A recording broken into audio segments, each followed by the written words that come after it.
Welcome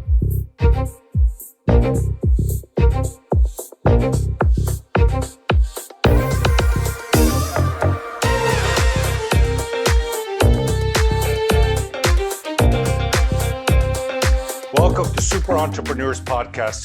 Today we have with us Tibor Shanto. Tibor, how are you? I'm doing great. How are you, Shahid? I am doing amazing. Thank you so much for asking, and thank you so much for coming on the show. I know you're a busy guy. It's Friday, it's a good way to slide into the weekend. Yes, so true, so true. We were just talking about how you were in Canada as well, and center of the universe. That's right. That's right. Despite what the people in New York think. No, so true. They're the last century. Yeah. Well, you know what? It's great to have you on the show. I would like to kind of allow you to introduce yourself, all the amazing things that you're involved with, and then we'll take it from there. So in a simple sense, what I do is sales training, but as I say, that would be the simple sense. I work with B2B salespeople specifically on the prospecting element as well as the discovery element. And unlike most mainstream systems, we tend to focus on objectives. So where's the customer trying to go as opposed to the pain or the immediate problem or thing that they have in front of them. So we tend to focus on what objectives we've been able to help other customers achieve, so that forces us not to look at the product, but to look at the outcomes and the changes in our customers' world that took place.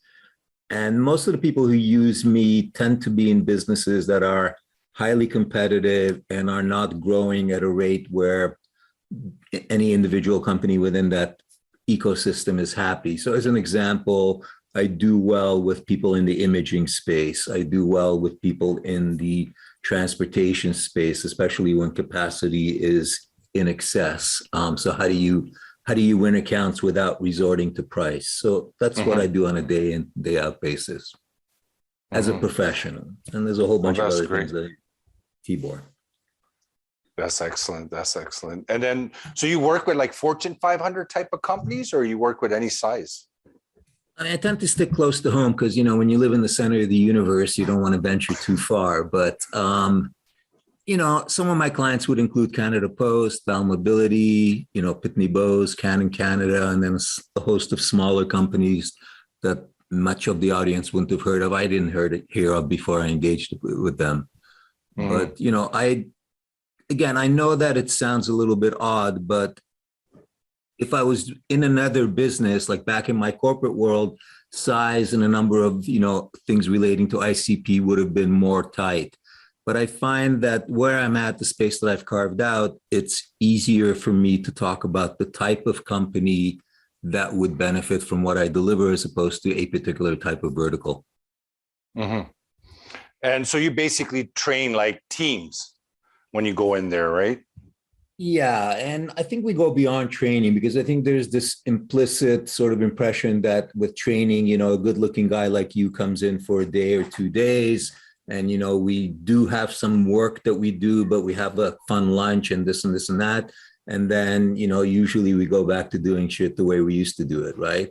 So, yes. But the pizza was good, right? So yeah, I think if you speak to my clients, what they will tell you is that we actually deliver a true program that very much is, the value is in us driving adoption. So we want to make sure that the team continues to do what we presented and what management wants them to do. And we help them do it by sticking around and reinforcing and reinforcing and reinforcing. And in the process, we also integrate the managers into the process who, for the most part, and not to be controversial, but I think most sales managers are not as good at leading and developing the skills of their team. So I'm not saying they're not good managers or what have you, but they're not as good at developing and maximizing the skills of their teams as they could be. And in the process of them being a frontline partner in our coaching of their teams and how we do it and what we focus on and so forth, then allows them to be better coaches once we leave town. And our average engagement at minimum is about 12 to 13 weeks, but probably starting about a year before the pandemic, and it certainly has accelerated in the pandemic, we're finding longer engagements that are much more involved and much more hands-on to make sure that, again, it sticks, that companies see evidence of what they paid for 6 months later. Mhm. So, that's the biggest concern, that people spend millions on training, right, per se, but they don't end up actually doing what they're learning. Would you consider the accountability the main factor in what you do to achieve more production out of what they're learning? I think yes. I come from the school that, there's this big debate that's out there in sales that's never going to be solved. And it's, whether sales is a numbers game or not. And I think on the face of it, that question is a bit of a misleading thing, because for any salesperson, they have a quota, right?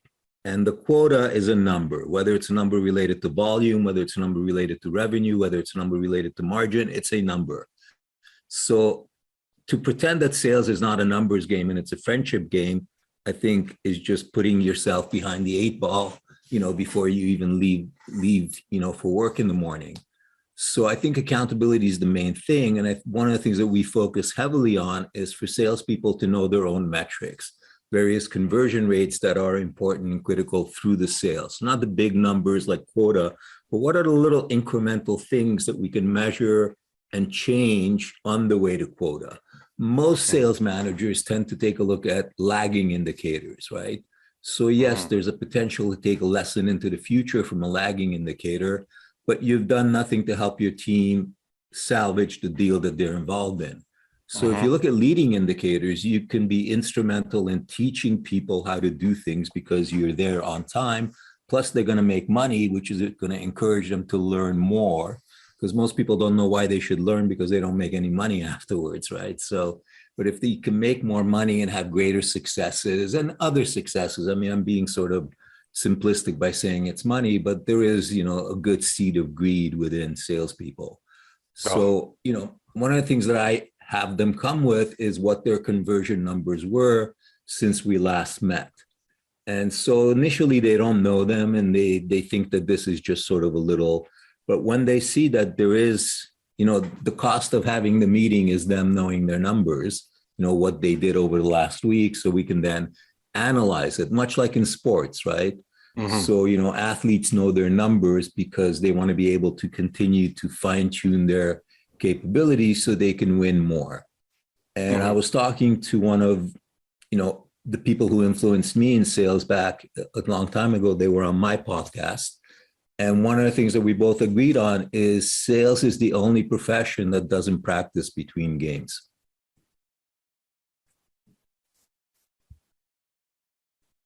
They don't practice? Wouldn't you consider like practicing their presentation as practice? Sure. Show me when they do that, though. That's the thing. Doing is the biggest concern, right? Doing is the problem. So I'm understanding that your qualifications bring the doing more on the surface, which is great, well, but that is a concern. The doing. I mean, my tagline, if you look at my website, is execution. Everything else is just talk. Yes. And in sales, there's a lot of talk. So yeah, there's a lot of people talking about what needs to be done. Yes. But let's get it done, buddy. Yes. Done is the secret, right? Yeah. Done is do the key. It's like people talk about being empathetic. Well, how do you do empathetic? So it's easy to talk about it. Let's do it. Do it. Yeah. Practice it. That's awesome. And Nike wasn't around, eh? Yeah. Just do it. Just do it. But they have that. So I'll go with execution. Everything else. Execute. Yeah. We can't use it. But for what happens then in that case, once you leave an organization, do you have a way to check if they're continuing on that progressive nature, or they kind of drop? Like, do you look at that kind of stuff after you leave a company? I think it varies by company. I have a number of clients that we've stayed active throughout the year. So it's not like I train them every year, but maybe there's a routine of every 2 years or 3 years as they add new people to the team, and they want the established people to make sure that they're also refreshing. So there's a number of clients that I've done a number of engagements for probably over the last 10 years or so. And there were a number of where it was wham, bam, one thing, one time at a time. You know, a lot of the larger companies have a fairly good training program. And so, you know, my proactive prospecting program is accredited by the Canadian Professional Sales Association. So there are some companies who say, okay, we have a fairly good regimen, but we're really missing that tactical, you know, element of prospecting. So let's bring in a specialist. So they'll bring me in for that. So in those instances, by design, I'm not in a position to follow through. But, you know, my business is from recurring revenue. So I want to make sure that I'm staying on top of them and they want to talk to me. And the way to do that is to deliver revenue, you know? Yeah, of course. So what is your number one strategy or recommendation when you go into a team to make them do more of what they know? Well, one is the numbers, as I said. So I'll give you two sort of things. One is a catchphrase that I use, which is leave your product in the car. So most salespeople are so tied to their product, you would think it's one of their arms or legs, right? And most buyers could care less about the product, right? And for correct reasons. They're looking for what the product enables them to achieve, the outcomes that they lead to. Yeah, beyond benefits, just the outcomes that they lead to for the business. So leave your product in the car, you know, take like a blank canvas in there, a couple of paintbrushes, and see what you and the customer can paint up. Because the conversation is entirely different when it's not in the shadow of your product.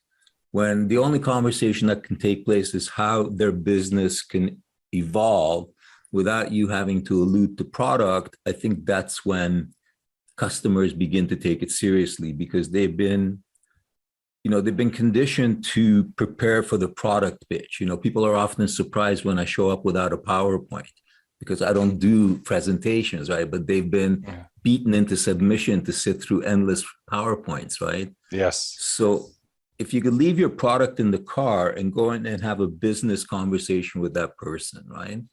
Then that would be my number one recommendation. You know, people often ask me which sales book they should get their reps, and, you know, they expect them to, you know, for me to recommend my book. But I always say, go out and get the 10-day MBA. The guy should pay me royalties, I'm telling you. But, you know, because you're likely speaking to a business person. You're not speaking to another salesperson. So you better learn how they evaluate, process, and look at things.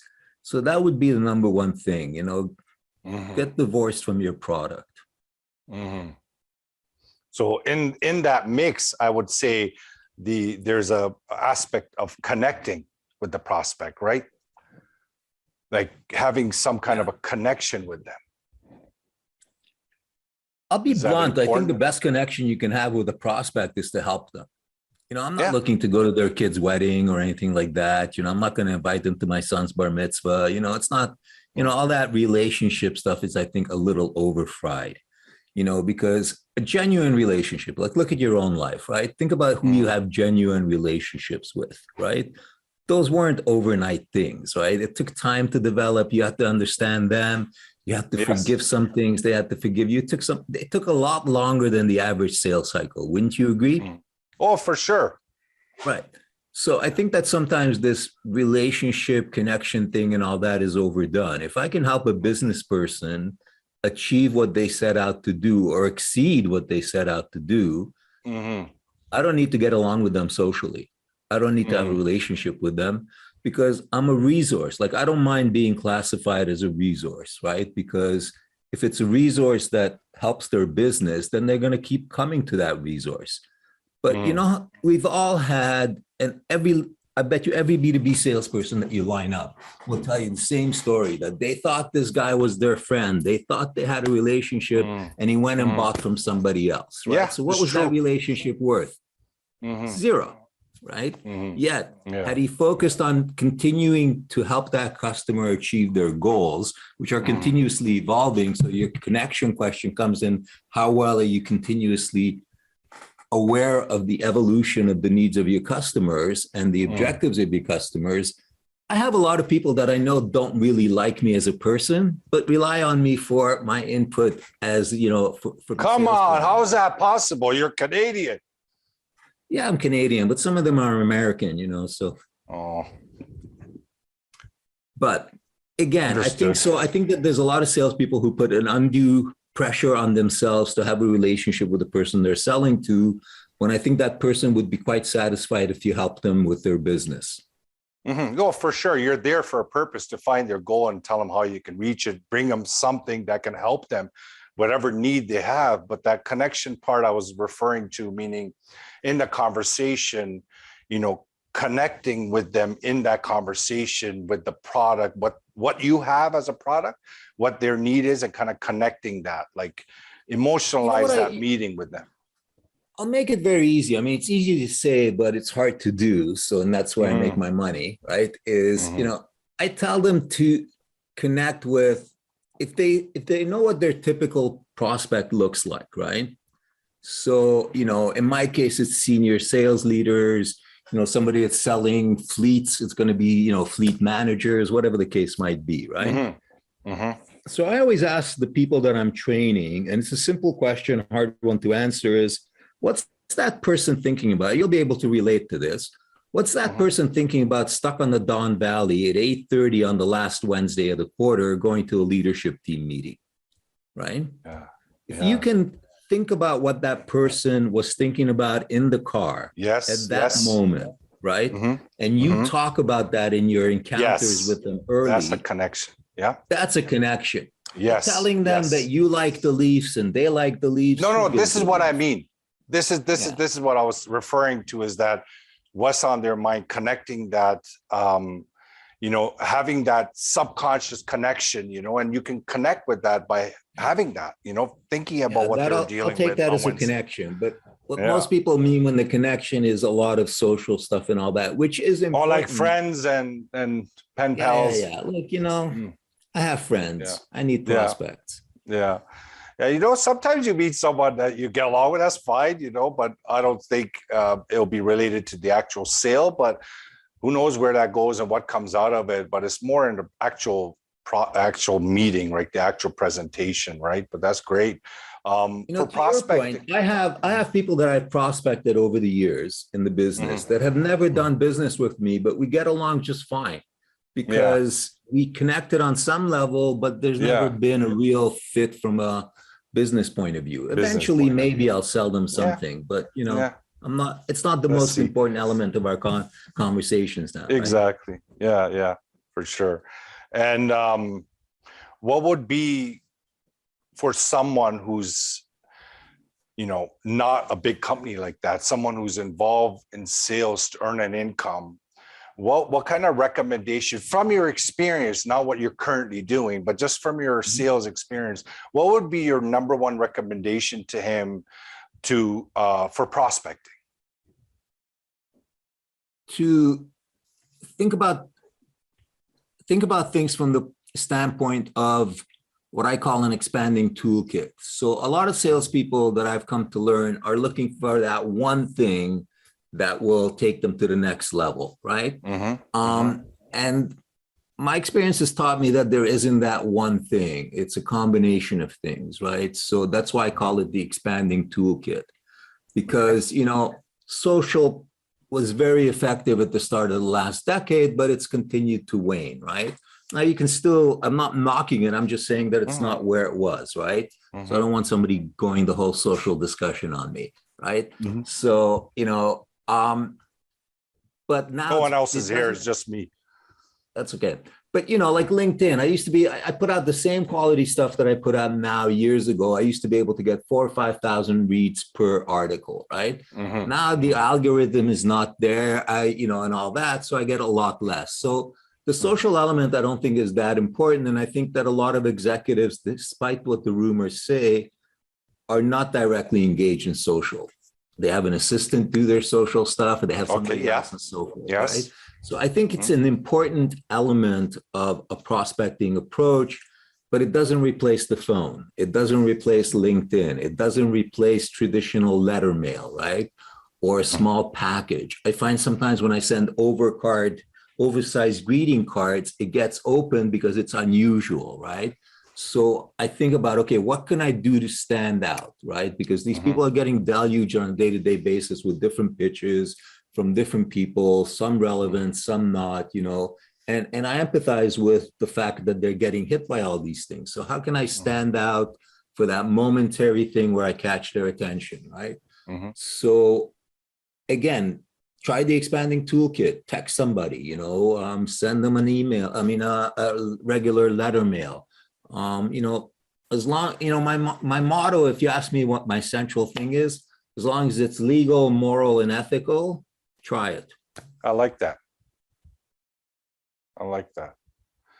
So how about, what is your point of view on cold calling? I love it. Yeah? I love cold calling.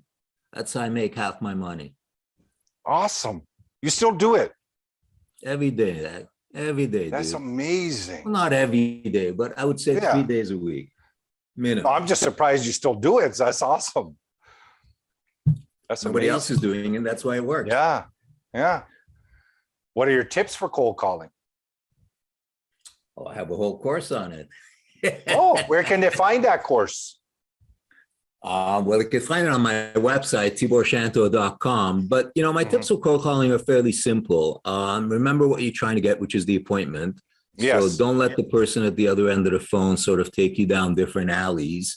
And a lot of salespeople fall for these things that they call, and I always wonder what they're thinking about, but these things called buying signals, right? Like the only buying signal is a signature. That's a signal that they bought, right? So, like they're on a prospecting call. This person doesn't know who they are. They don't know who this person is other than maybe what they saw on their LinkedIn page, right? And so, it's a different environment for most salespeople. So I think, you have to sort of, as we talked about earlier, understand in advance what potentially that person might have been thinking about. I think the biggest thing, if I had to give in the context of a quick tip, is most salespeople overestimate the readiness of that person to listen, not just to their pitch, but just to listen in general, right? So if you think about it, most business people, successful business people, which is the ones you want to deal with, right, are probably trying to pack 16 hours into a 10-hour day, right? And so unless I'm on their calendar, right, like I could make a big difference for your company, but I'm not on your calendar, in which case I'm an interrupter, right? And I think the biggest thing that salespeople don't realize is that what we do for a living is professionally interrupt people. Now, there's nothing wrong with that, right? Because they benefit from it, assuming the conversation unfolds. But I don't know why people are shocked when they make a cold call and the person at the other end seems disturbed. I mean, they weren't waiting for this. They're trying to get all this stuff done. Their boss is breathing down their throat, waiting for the report, and you're talking to them about something they already have. So so think about what your interruption has to deliver more value than the interruption costs. And think about it. The average adult, which I'm assuming most of the audience is, it takes them about 23 minutes to get back to the same level of effectiveness as before they were interrupted. So subconsciously, we begin to avoid things that we recognize could be interruptions. So as soon as somebody on the phone utters words that sound like a salesperson, subconsciously, we don't even stop and think about, is this a salesperson? Boom, we get rid of it as quickly as we would a mosquito or anything else. But if you could tickle a different nerve that doesn't cause that reaction, get attention, you can connect with what they were thinking about on the Don Valley, they're going to say, hang on a minute, how did you know I was thinking about that? So, and it's never going to be that clean. I mean, clearly in the trailer, it's always more appealing, but there's a lot of work. I used to own the domain that sales is a blue collar job because there's a lot of heavy lifting in prospecting, right? And people just don't want to roll up their sleeve and do some of that heavy lifting. But, I think that if you can do good prospecting call, and again, it is doable, then cold calling should be at the top of your game. It's still, there was a study, you can find it. There's a dude on LinkedIn, but I used to listen to his podcast, Adam Grant. He does work and life balance. He's quite famous, more famous than you and I anyway. So he had this thing about people going to networking, and I'm interested because I feel as a salesperson, I feel I have to go to networking, but I'm not a social person, as we talked about earlier. So I tend to end up in a corner somewhere watching everybody, right? So I'm not good at it. So he had this thing, and I was listening to it because, you know, I want to improve my skills as much as, you know, the next person. And what he talked about was an interesting thing, that they found that people who sent out 200 emails requesting something from a stranger had the same result as people who went direct, like walking up to people. Yes. That walked up to 6 people. So if you have the nerves, which is what it takes really, right, to walk up to a stranger and ask them the right question, you have a much greater likelihood of achieving what you set out to do than if you sent out 200 emails. Now, here's the deal. If I walk up to 10 people and 4 people say no, or I phone 10 people and 4 people say no, I have to deal with that rejection directly. If I send out 200 emails and nobody says no, I don't have rejection to deal with. Yeah. You know, so I think that's why people are going to email. That's a good point. I remember back in '99, I read this interesting article because I was doing some work in Scandinavia. And there was an article about how at that time, and got to think about 98, 99, how teenagers in Norway were using text as a means of asking the opposite sex for dates. And you didn't have to deal with the no, right? So that was so it's the same thing in email. You don't have to deal with the no. You just left with radio silence. Yeah. So, but if you can take that no, and it's not pleasant. I don't like it. After 30 years of doing it, I don't like it. I want to pretend that I like it. Anybody said no to you? Every day. You know, my numbers are 12, 6, and 1. So for every 6 people that I speak to, 5 tell me to go somewhere. Sometimes very clear terms, you know, clear directions. Oh, no way. Oh, man. Yeah. So, you know, so, but I think that that's why people are hesitant to pick up the phone. It's not easy, right? No. And you know, but on the other hand, when you weigh it against the rewards, you know, jokingly, I always say that I've made the connection between cold calling and my kids eating, and they have this thing about eating every day, right? So you got to do it every day. Yeah, you do. No, it's excellent.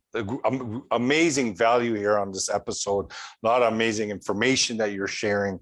I want to ask a couple more questions. I wanted to ask, what's your view on mindset? So when you go into organization, do you have some effort that you place on mindset with these individuals, or is it specific to people in the organization? So the sales manager might say, okay, this group of people need extra help on mindset. Is there such a thing in your work that you do with companies? I mean, I think the honest answer is, in a formal sense, no, but it always comes up as a subject because a lot of what I do has to do with how we portray ourselves, right? So I always encourage people to sort of look at themselves as being a subject matter expert, right? So they should be looking at whoever they're talking to as being peers. And I got that straight from selling to Vito. So it's not new, it's borrowed. But a lot of salespeople, you know, don't have the ability to talk sort of peer to peer with different people, or talk, change their language as they go along, and so on. So refocus me. What was the question again? I lost. So basically, it's okay. It's okay. Basically, I want to understand about the mindset part of it, right? So mindset is a big component in selling. So yeah, and as I said, a lot of it is attitude. And in terms of the mindset, I tend to liken it more to that statement that I made before, right? Which is that we are the only professionals that don't practice between games, right? So if you think about lawyers, they practice before they go into court, they practice their things and so forth and so on. They don't sort of take it for granted that just because they have the job, it gets done, right? Yes. So that kind of mindset, but I don't, to be honest, I mean, in my own life, I work a lot on my own mindset and all that. And I do think it's important, the mindset that you have when you go in and meet with somebody. But I tend to demonstrate it as opposed to talk about it as a separate topic. I mean, mindset is something that's there throughout. And Mm. not to be controversial, as a complement to mindset, I mean, there's a certain element of theater arts to sales, right? So Mhm. not only do you have to have mindset, but how do you convey some of that, right? Yeah. But I think it's Yeah. important that, like one of the things that I try to do before big meetings is the night before, I tend to visualize the meeting. What are some of Mhm. the likely objections that may come up? Or what are some of the likely things Mhm. that, Yeah. I'm So not thinking important. about? Yeah. So Yes. when they come up during the meeting, it's not as much of a struggle to deal with it because I've sort of visualized it. I don't always Yeah. get the exact question that they're going to get, but I Mhm. realized that at one point in that meeting, I might be stumped. And what am I going to do at that point? Yeah. So in terms of that, I share all that, but I sort Mhm. of came into it, I'm not the youngest guy in this call. So, I sort of came into You it are. through experience as opposed to, sort of some of the things that are being done now that I think are quite Mhm. valid. So I Yeah. think it is important. And that's why I'm Mhm. being careful not to, I don't Understood. formally present it as such, No but you problem. would definitely get mindsets from what I do, because some of the stuff that I'm going to ask your teams to do, they're going to have to adjust their mindset. And That's generally that's amazing. half the battle, Yeah. is how they It's a look at big things. component. It's a big component. Like we specialize on the mindset thing side of things. I would love for you to join our event on Tuesday if you have time. But yeah, I would love for you to be there and see what it's all Send me an about. invite. Sorry? Send me an invite. Yes, I will. If I know Yes, for about sure. it, then, but I do think it's important. And I think that Yeah. a lot of times it is the key difference is the way that you not only look at things, but set yourself up to understand Yeah. the other person. Yeah. Because if you can not just leave your products in the car, that's the biggest shadow I think salespeople live under, but your Hmm. biases, right? Yeah. Like you have to be a meat eater that can sell to a vegetarian or vice versa, you know?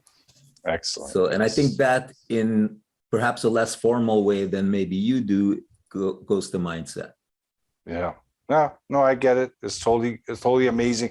All your information is I feel very much aligned with what you're saying and I understand it. And I'm very grateful that you took the time to come on the show. One more question I want to ask, and we always ask our guests, what do you feel your inner superpower is that got you to this point in your journey? A childlike ability to believe and fantasize. Oh, I love it. Imagination. That's excellent. Me and what's So his name, Peter powerful. Pan would have gotten along. Yeah. It's such a powerful component. Do you do any kind of imagination work on a daily, consistent basis? Do you hang out there? I do TM once a Hmm. day, not twice a day. I know they want me to do it twice a day, but Hmm. Yeah. not enough Okay. time. Good. And as I say, I Well, do that's great. focus on it. Like I do mean it seriously. It's not a joke when I say, you have to think about what that meeting is going to look like. Yeah. What are the things that are going to come up? What emotionally might they be thinking about? Mm. What could potentially happen to this person if he leaves the house in the morning and his wife Yes. calls him that their kid just fell down the steps, right? Yeah. I know it Yeah. sounds stupid, but you have to Yeah. consider all these things. And now Mm. you're trying to get this person to focus on something that's Mm. more important to you than to them, which is why you Yeah. want to leave the product, because then you can talk to them about it. But I think the one thing, no matter where they are in sales is, and this I think is the role of their employer, if they can make it a little bit fun, it's always easier to put up with the hard parts. And I Hmm. think that that's the Yeah. key thing is that, winning should be fun. Should be fun. Life, business, easy, Yeah. simple, and fun. Even death. Yeah. No. Yeah. No, well, it's coming. So gotta embrace it, right? Thank God we're in the center Give of me the a couple of universe. years, So we're in the center of the universe. Our transport is going to be much quicker. But other than I'll be the that, first to know. yeah. Well, you know what, Tibor, it's been an honor, my friend. I really, really enjoyed our conversation. And, Thank I you. do a lot of Likewise. Yeah, I do like lives and Facebook. Because I know you don't like social, but just join me sometimes. We'll do a room, talk about certain things, and get some people in there. Who knows, right? If you can serve people, get some your brilliant knowledge on there is great, right? So I Where love do to you build host this these relationship. things? Tell me where you host So- these things, because I do have to tell you that I'm 1 year sober on Facebook, so I haven't been on there in a year. Oh, really? No, I post this on iTunes. We post it on iTunes. We post it on Google Podcasts. We post it on Spotify, on YouTube. We do promo No, I clips. meant We more the promote it event on that you were Facebook. mentioning on Tuesday. Oh, it's on Facebook. It's in Facebook. But Sorry, it's a buddy. Zoom link. My rabbi won't let me go. No, but it's a Zoom link. So you would just connect through Zoom. You don't have to go through the group. Oh, send me the Zoom link. Yeah, as long as I don't have Yeah. to log into Facebook, because I'm a year sober. Yeah, no problem, my friend. It's awesome. Keep in touch. Let's remain friends and grow. And anything you need from my side, let me know. I have built some phenomenal relationships by having this podcast, and I really enjoyed our conversation, Tibor. And I wish Don't you be all surprised if I take you up on that, and I'm going to send No, you an I'm invite to open be a book. guest on mine. Thank you so much, Tibor. Have a wonderful, fantastic, and a blessed weekend. Thank you very much. You too, Shahid.